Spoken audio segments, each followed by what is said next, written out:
Hello and welcome to another video where we want to talk a little bit about Advent.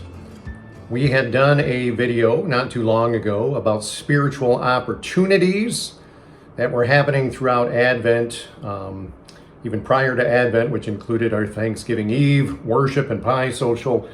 It included the Praying the Hours, which began that first Sunday of Advent, and it includes our Wednesday night Advent quiet carols and contemplation gathering. But now I want to talk a little bit about service during Advent. So one of the aspects of our faith development is learning, and another aspect is doing or serving. And somehow, when these things work in tandem to one another, we seem to grow a little more holistically and a little bit more deeply. So I want to talk to you about some service opportunities that are unique to this Advent season. There are lots of things that we do. We do things like Toys for Tots, where we have a Christmas love tree at our church, and you can bring in presents for boys or girls age 0 up to 17. And we drop those off the second week in December. You can obviously do bell ringing for the Salvation Army. We used to do that as a group, but you can always sign up for that individually. You can do Making Spirits Bright, where you go through and you tour the lights of Evergreen Park, but you need to bring food donations to get in.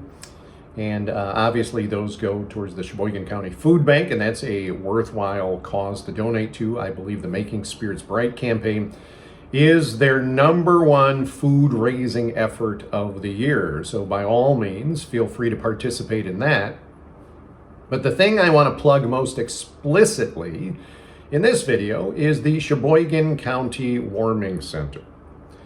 Now, this has been around for several years, going back before COVID. We were one of the early partner churches who volunteered and partnered with this agency to keep some doors open during the winter months to try and help people who didn't have anywhere else to go and sleep. We've kind of watched this progress over the years. It started in the basement of the Salvation Army, started very small.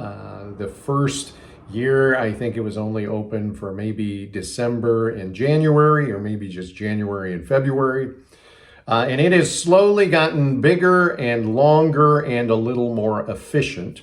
Part of its efficiency means that it doesn't require entire church coordination and sponsorship. It just really comes down to individual volunteers. So we don't always promote it as much as we used to in the beginning, but it is still very much a worthwhile ministry, worthwhile effort during this time of year. So if you don't know about it, or if you've forgotten about it, or if it's changed and you need to kind of hear an update, essentially the Warming Center exists for just the evenings. Guests are allowed to stay from 7 p.m. to 7 a.m. It is housed at St. Cyril and Methodius Catholic Church. That's where it's been for the last couple of years, and they utilize their basement down there. And what they do is they have paid staff who are the overnight staff, but they have 2 different volunteer shifts. One for the evening, the beginning of the evening, which is roughly from 5 o'clock until 10:30, I think. Maybe it's 6 until 10:30, even though the guests don't traditionally arrive until about 7. And then there's a morning shift that goes from about 5:30 in the morning, I believe, until like 8 in the morning.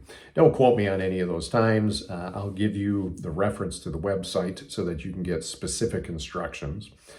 But they need about 4 people for the evening shift to cover that, and about 2 people for every morning shift. And this year, they're running all of December, January, February, and March for sure. I did hear rumors that they're maybe even talking about going into April a bit, depending upon what the weather is like. So again, I think this really serves our community well. There's obviously only so many people who can stay the night, and there's really only so many options in Sheboygan. If you can't get into the Salvation Army, which has very specific requirements, and it's something like a 30-day program, so they don't have openings as frequently as one might hope, then there aren't a ton of other options. If you can't get in with a friend, if someone isn't putting you up in a hotel for the night, if you don't have a car to sleep in, and even if you do, you need to have fuel to kind of keep the heater going through the night, your options are really limited. So this really serves a purpose, a niche purpose in our community during those cold and winter months, just to have people have a place where they can go, where they can sleep, where they can have some shelter and some warmth. In the past, they have provided a meal in the evening and a light breakfast in the morning. I believe now that there are other agencies, including the Pay It Forward agency now, which is open during the daytime, I think 7 a.m. to 7 p.m. Of course, you've got Salvation Army, you've got the library during the day, you've got the Open Door. So there are places that people can go during the day to get some shelter and to have some activity. But this is specifically for the evening. And because they now have the community cafe in town, which serves food, lunches 6 days a week, I believe that there's not as much concern for how big or specific of a meal is served at the Warming Center. Any way you slice it, though, it is a really good ministry, a really good cause. We have supported it in the past corporately, and I still recommend supporting it individually. So we've been trying to plug this in every format that we can, and this video is another informational video to do that. So for more information, you can go to scwarmingcenter.com. I will have the link in the description below. But I pray that part of your Holy Advent season isn't just learning more and preparing more, quieting yourself spiritually, but also doing some things that help serve the poor and the needy and the less fortunate in our community, all because we love and we follow Jesus. So until our next video, may the peace of God be with you. Amen.